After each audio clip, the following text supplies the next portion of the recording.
Hello student, good morning. कल हमने जो स्टार्ट किया था 5th चैप्टर अर्थमेटिक प्रोग्रेशन, उसका इंट्रोडक्शन हमने बना दिया है। अब हम स्टार्ट करेंगे एक्सरसाइज 5.1 स्टार्टिंग से, और आपने बिल्कुल पूरे फोकस के साथ स्टडी करना है और साथ के साथ आपने नोट से बनाने हैं। बिल्कुल इजी चैप्टर है, +1 में भी काम आएगा, कॉम्पिटिटिव एग्जाम में भी काम आएगा। चैप्टर का नाम है अर्थमेटिक प्रोग्रेशन, शॉर्ट फॉर्म होती है एपी। अर्थमेटिक प्रोग्रेशन 2 टाइप की होती है, फाइनाइट और इनफाइनाइट।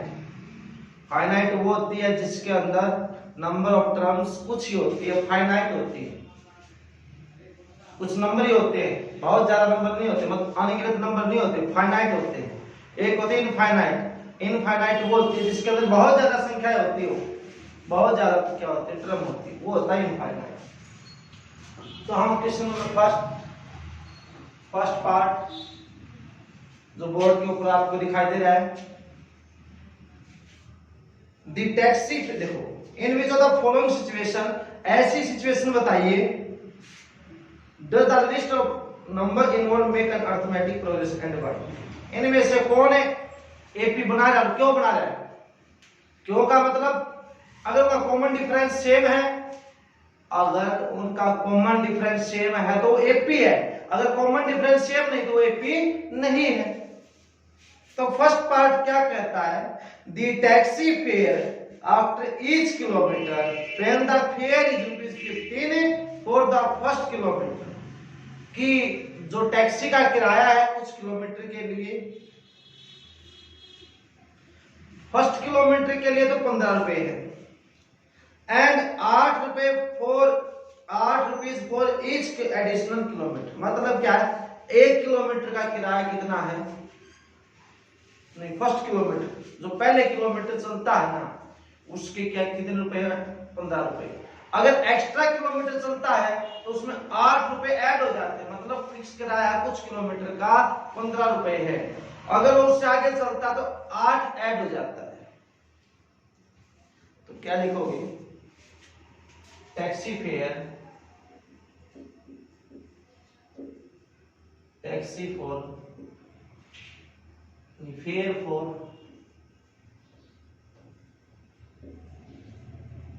टैक्सी,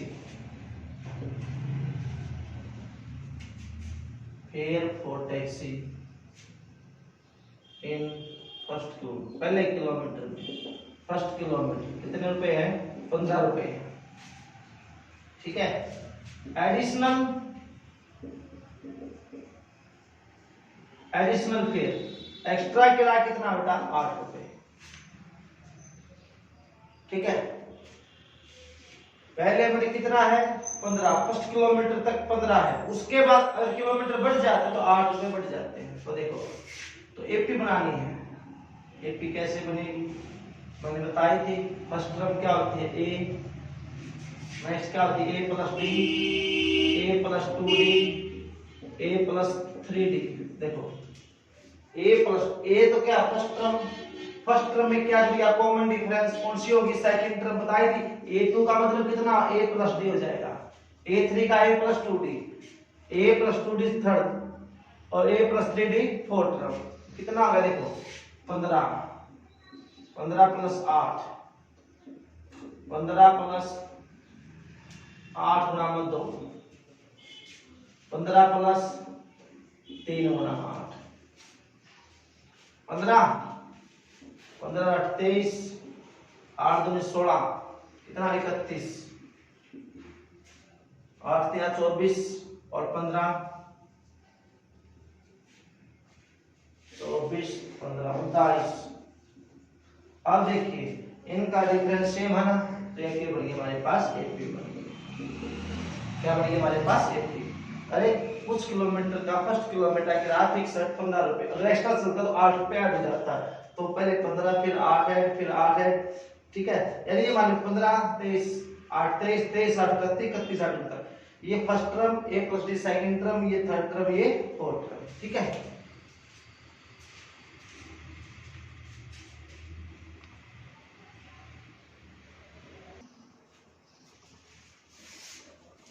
ठीक है, ये आया समझ में। पहला किरा 15, फिर 8 ऐड हो गई 23, फिर 8 31, फिर 39, ये हमारे पास का एफपी, और आगे तक भी होती जाएगी। और ये नहीं पूछा कुछ किलोमीटर, तो ये क्या होगा हमारे पास एफपी, क्योंकि हर टर्म में कितना ऐड हो जाए, 8 ऐड हो जाए। ठीक है, अब फर्स्ट क्वेश्चन का सेकंड पार्ट आता है, the amount of air present in a cylinder. एक सिलेंडर है और उसके अंदर एयर प्रेजेंट है। When A vacuum pump removes, एक पंप निकाला जाता है, 1/4 of the air remaining in the cylinder eight A time, तो उसमें कितनी एयर रह जाती है, मतलब कितनी हवा निकल जाती है उसमें से 1/4, इतना रिमूव करता है। तो vacuum pump remove of the air in the cylinder, pump है ना उसमें से कितनी हवा निकालता है, जितनी भी उसमें है 1/4 निकाल दी। पहले जितनी वॉल्यूम थी उसमें से 1/4 निकाल दी, फिर रहेगी, फिर कितनी निकाल दी उसने 1/4।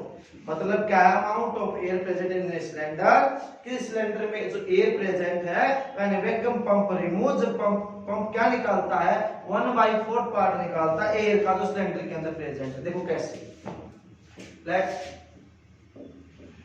Volume of gas present in cylinder V, cylinder के अंदर कितनी गैस प्रेजेंट है, वॉल्यूम ऑफ गैस कितनी प्रेजेंट है V। ठीक है, पंप रिमूव्स गैस 1/4 पार्ट, कितना पार्ट निकाल देता है 1/4, किसमें से, उसमें से, तो Kg माइनस V माइनस, देखो इसमें से इसका कौन सा पार्ट निकालता है, फोर्थ पार्ट, तो V इंटू 1/4, देखो टोटल तो V थी, V माइनस फोर्थ पार्ट किसका, इसका, तो 1/4 होता है,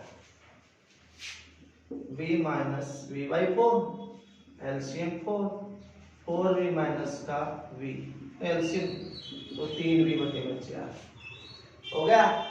अब ये गैस बचेगी, पहले ये थी उसका फोर्थ पार्ट ये आ गया, अब ये बचेगी, इसका भी कितना, फोर्थ पार्ट कीजिए 3V/4 माइनस इसका कौन सा पार्ट, फोर्थ पार्ट कीजिए आप, इसका फोर्थ पार्ट कीजिए आप, कितना हो जाएगा, फोर्थ पार्ट करोगे आप इसका 1/4 कीजिए,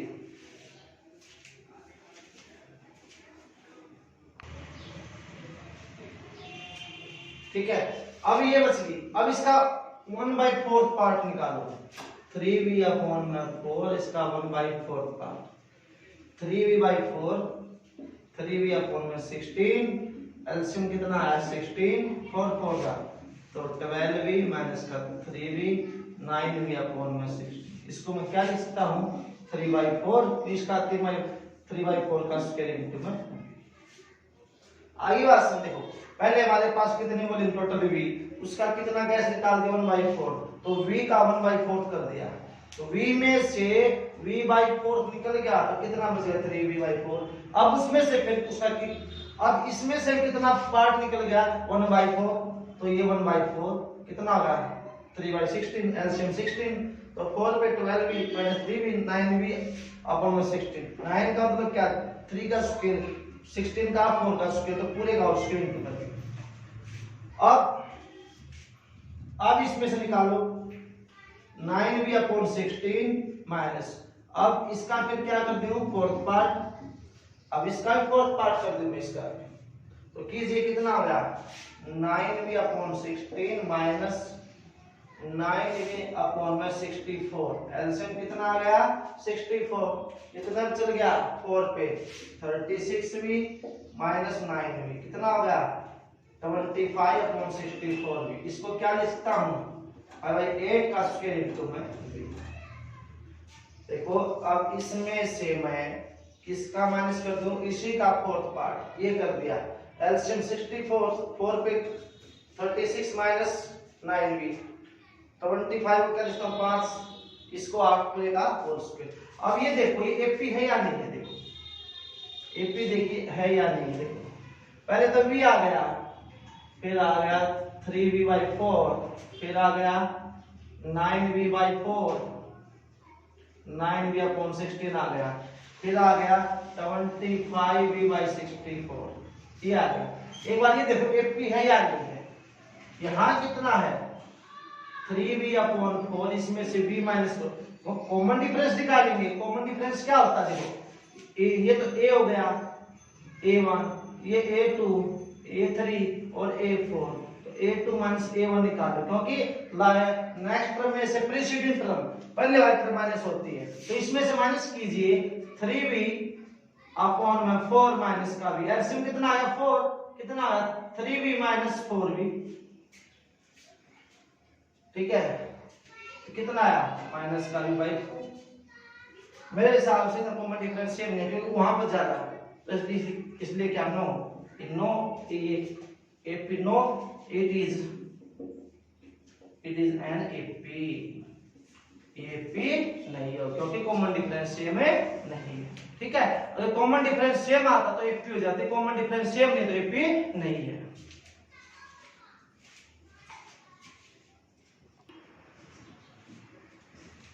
नेक्स्ट आता है question number first, third part. The cost of digging a well, एक जो कुआं उसको खुदाई का काम हो रहा है, कुएं की खुदाई का काम हो रहा है। A well after every metre of digging, प्रत्येक मीटर के खोदने के बाद, व्हेन इट कॉस्ट ₹150, मतलब क्या, एक प्रति मीटर तक जब कुआं खोदते हैं, उसकी खुदाई का काम हो रहा है कुएं की, तो प्रति मीटर जो खुदाई का जो खर्च है वो है 150 रुपए metre for the first metre, and rises by 50 rupees, 50 rupees. फिर वो जो उसका खर्चा है हर मीटर के ऊपर कितना बढ़ता जा रहा है, 50 रुपीज ऑफ इस सबसिक्वेंट मीटर। प्रत्येक डिफरेंस के बाद उसका किराया कितना बढ़ता जा रहा है, 50 रुपए। मतलब क्या, कुएं खुदाई को काम चल रहा है, कुएं खुदाई का प्रति मीटर खुदाई का खर्च 150 रुपए। अगर आगे बढ़ता जाता तो 50 रुपए ऐड होते जाते हैं, तो क्या लिखोगे, लेट नहीं करना, तो लिखो cost of digging a well after 1 metre, 1 metre तक कितना रुपए है, 150 रुपए प्रति मीटर तक, फर्स्ट मीटर तक या 1 मीटर, 1 मीटर तक जब कुआं खोदते हैं कितना खर्च है, 150 रुपए। एडिशनल कॉस्ट कितनी होगी, 50 रुपए। पहले के लिए 150, फिर कितनी बढ़ती जाती है, 50। तो देन देखो पहला कितना आ गया 150, फिर कितने जुड़ गए 50, कितने हो गए 200, फिर कितने जुड़ गए अगले में 50, कितने हो गए 250, फिर कितने जुड़ गए 50, कितने हो गए 300, हो गए। अब एफी देखो है या नहीं है, 200 में से क्या माइनस करूंगा, 150, कितना आ जाएगा 50, फिर 250 में से क्या माइनस करूंगा, 200, क्या हो जाएगा 50, फिर 300 में से क्या माइनस करूंगा, 250, क्या बच जाएगा 50। अब देखो कॉमन डिफरेंस सेम है या नहीं है, कॉमन डिफरेंस सेम है, तो yes it is an AP, ये हमारे पास क्या हो जाएगी, एपी हो जाएगी। क्या हो जाएगी, एपी, क्योंकि इसका कॉमन डिफरेंस क्या है, सेम है। जब कॉमन डिफरेंस सेम होता है तो हमारे पास क्या बन जाती है, वो एपी बन जाती है, राइट है।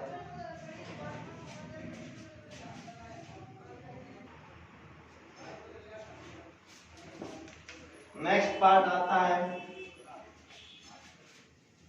Question number first part 4, the amount of money, money का जिक्र आ रहा है। The amount of money in the account every year, हर वर्ष जो मनी है, जो राशि है अकाउंट के अंदर, वह ₹10,000 deposit at the compound interest. हर साल कितना डिपॉजिट की जाती है? 10,000। और कितने इंटरेस्ट के ऊपर? 8% पर एनम। मतलब वार्षिक कितना है? 8% वार्षिक ब्याज के ऊपर। ब्याज भी कैसा है? कंपाउंड इंटरेस्ट, चक्रवृद्धि ब्याज। ब्याज पे ब्याज लिखना। पहले साल में साधारण ब्याज, सिंपल इंटरेस्ट, और कंपाउंड इंटरेस्ट पहले साल में दोनों सेम रखें। आगे इंटरेस्ट पे इंटरेस्ट लगता हो, क्या था? कंपाउंड इंटरेस्ट होता है। तो क्या बताया कि जो हर साल अमाउंट ऑफ मनी है बैंक के अंदर डिपॉजिट होते हैं, कितने? 10,000। और कितना कंपाउंड इंटरेस्ट के ऊपर है? 8% के ऊपर। तो अमाउंट कितना दे दिया? 10,000। ठीक है। रेट कितना है? 8% एनम। मतलब वार्षिक 10,000 रुपीज है और 8% किस पे? कंपाउंड इंटरेस्ट पे। आपको कंपाउंड इंटरेस्ट का फार्मूला पता होगा, P × 1 + R/100 इसकी पावर टाइम। और ये अमाउंट क्या? ये प्रिंसिपल तो है। आगे बात समझें।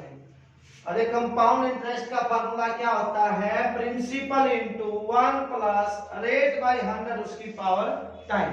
ये कंपाउंड इंटरेस्ट का फार्मूला होता है। तो निकालिए किसके लिए? For first year.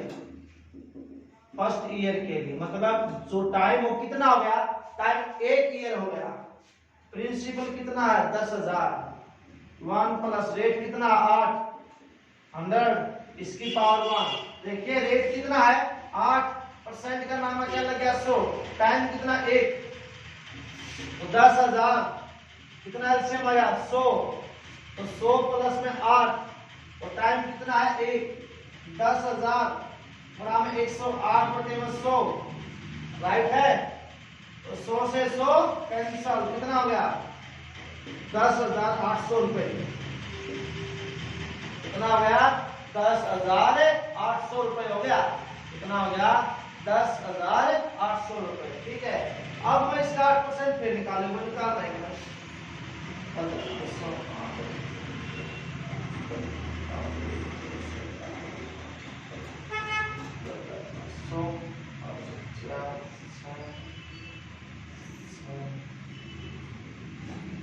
अब देखो, अब इसका मैं 8% निकाल दूं। 8% निकालो। ये तो फॉर सेकेंड ईयर के लिए, फॉर सेकेंड ईयर के लिए इसका 8% निकालो एक बार। 10,800 का 8%, 8/100 मल्टीप्लाई की तो ये आ गया 864।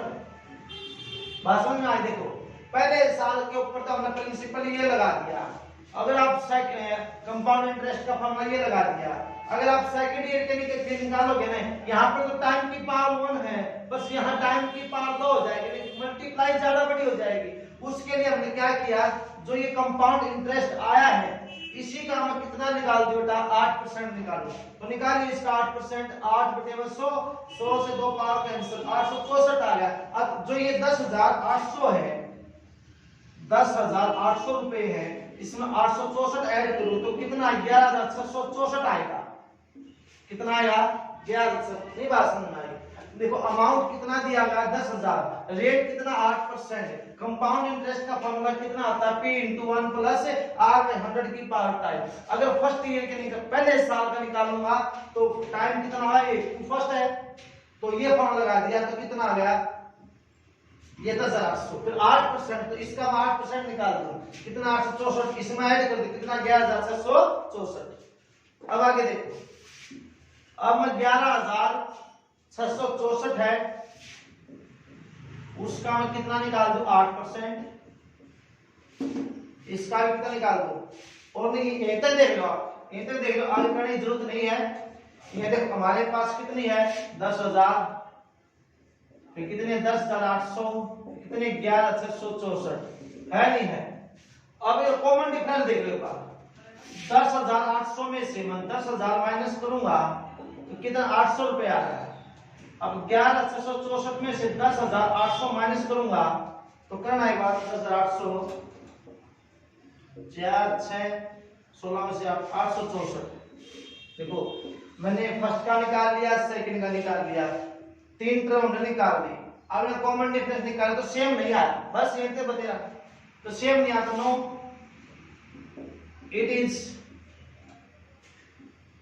it is not an AP because common difference is not a same, क्योंकि कॉमन डिफरेंस क्या नहीं उसका सेम नहीं है। ठीक है, पहले ईयर का निकाला, फिर सेकंड ईयर का निकाल दिया और 3 टर्म है, कॉमन डिफरेंस निकाल दिया। अगर सेम आ जाए तो एपी है, सेम ना आए तो एपी नहीं है, तो इनका कॉमन डिफरेंस सेम नहीं आता, तो इसलिए एपी नहीं है।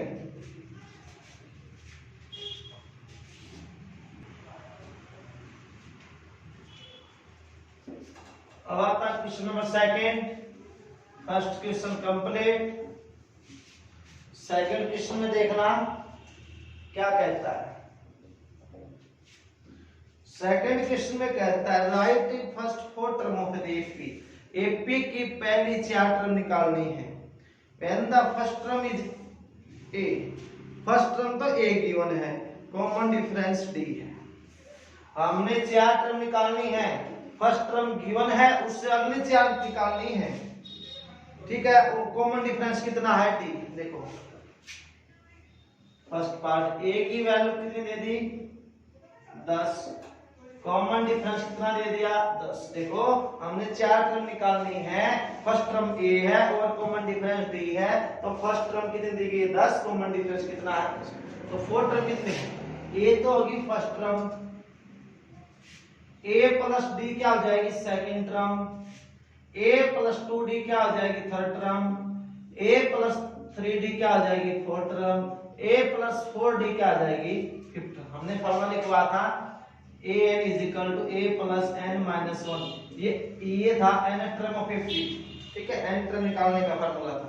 अगर मैं निकालूं फिफ्थ टर्म तो रखियो fifth a plus 5 minus 1 into d क्या बचा a प्लस 4d बचता है। देखो ठीक है, इस तरह आता है। ऐसे भी जो फर्स्ट टर्म ए आगे निकालते जाओ, डी को इंक्रीज करते जाओ। अगर सेकंड है तो 1d आएगा, सेकंड थर्ड है तो 2d आएगा, फोर्थ है तो 3d, फिफ्थ है तो 4d। ठीक है, मतलब एक कम हो जाएगा। तो रखो भाई 10, इसमें रखो 10, ए की वैल्यू 10, बी की वैल्यू 10, 10 प्लस 2 गुना में 10, 10 प्लस 3 गुना में 10, 10 प्लस 4 गुना में 10, राइट है।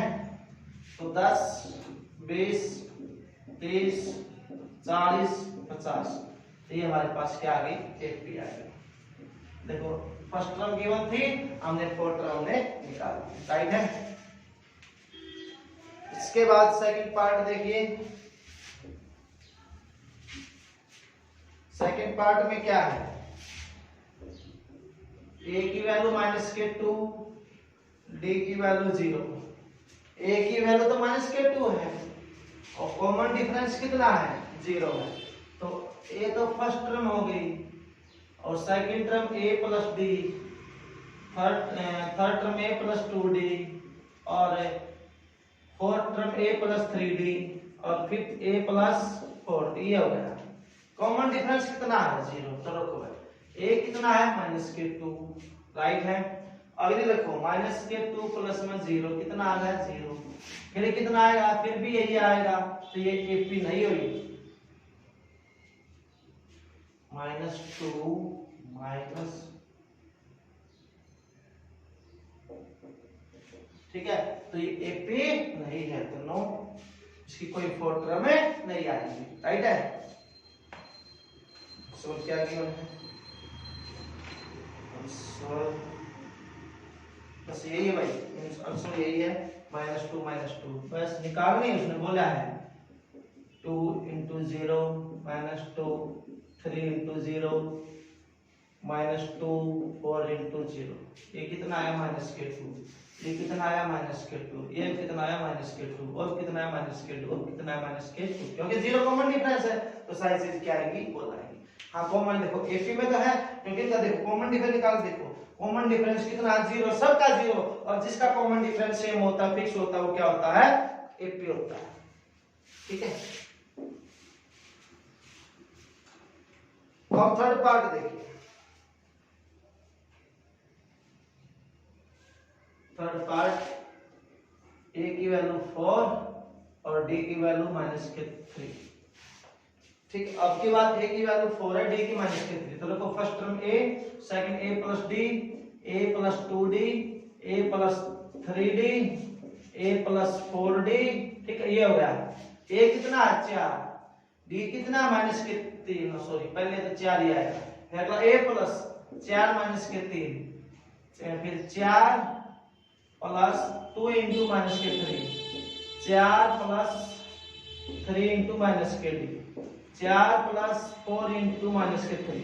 देखो a की value 4, a plus d, a की वैल्यू 4, d की -3, a की वैल्यू 4 2, d की -3, a d की कितनी -3 है right. a plus 4d, a की वैल्यू 4, d की वैल्यू -3, तो कितना होगा 4 a, कितना गया 4 तो नहीं गए, 4 3 12, 4 -12,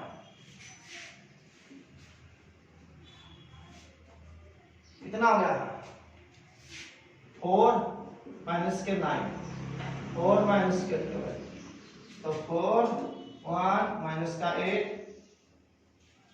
-5 -8। हमने ये निकाला एपी है या नहीं, ये नहीं निकालना, बस हमने 4 टर्म निकालनी है कि 4 टर्म कौन कौन सी होंगे। हमने एपी से कोई मतलब नहीं यहाँ पे, बस हमने 4 टर्म निकालनी है।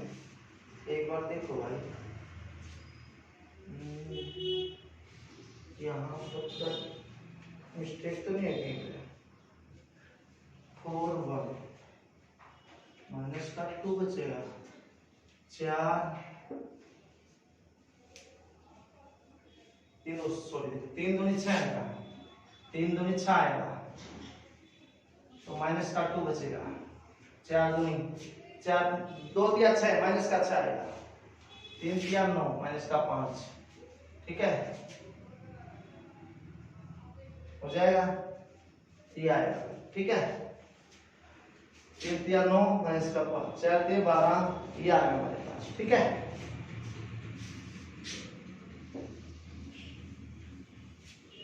फोर्थ पार्ट खुद करना आपने, मैं फिफ्थ पार्ट करा देता हूं। फिफ्थ पार्ट में क्या है, a की वैल्यू -1.25, कॉमन डिफरेंस 0.25 और माइनस का ये इसका है माइनस का। तो रखो a plus d, a plus 2d, a plus 3d, a plus 4d, यहाँ तक निकाल सकते हो। उसमें टोटल 4 टर्म बोला है, अगली 4 टर्म यहाँ तक भी निकाल सकते हो, उसमें 4 टर्म बोला टोटल। a की वैल्यू 1.25, a प्लस a की वैल्यू कितनी 1.25, d की 0.25, a कितना 1.25, 2d 2 इंटू लिखने माइनस का भैया, माइनस आएगा 0.2 इंटू 0.25 माइनस का ये।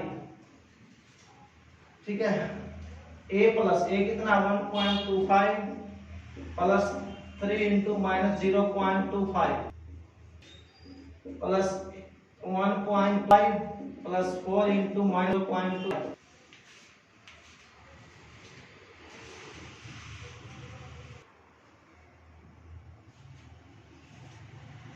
a plus d, a plus 2d, a plus 3d, a plus 4d। a की वैल्यू कितनी 1.25, a प्लस d, a की वैल्यू 1.25 प्लस d की वैल्यू -0.25। देखिए, और a प्लस 2d 1.25 2, d की value -0.25, a plus 3d, a की value 1.25 3d, d की value -0.25, a plus 4d, a की वैल्यू ये 4d की वैल्यू 1.25 ये किसका हो गया,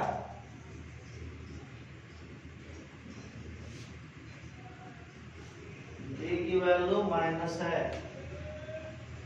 d की वैल्यू माइनस, तो a की वैल्यू माइनस होगी शायद। देखो भाई, a की वैल्यू माइनस शायद और d की भी माइनस में दे रखी। हाँ, दोनों वैल्यू माइनस में था, सॉरी दोनों वैल्यू माइनस में है, minus minus minus minus minus, तो माइनस ये भी माइनस 0.25 माइनस 1.25, 25 दूनी 50, 0.2, 0. ये हो गया माइनस 1.25, 25 या 75 माइनस 0.75 और 1.25 प्लस 25 का 100, 25 का 100, 1.00 माइनस 1.25, ये हो गया 1.50, 1.75, 2.0 माइनस 2.25, ये बन गया हमारे पास। ठीक है, ये हमारे पास राइट है, ये हमारे पास प्रमाण है।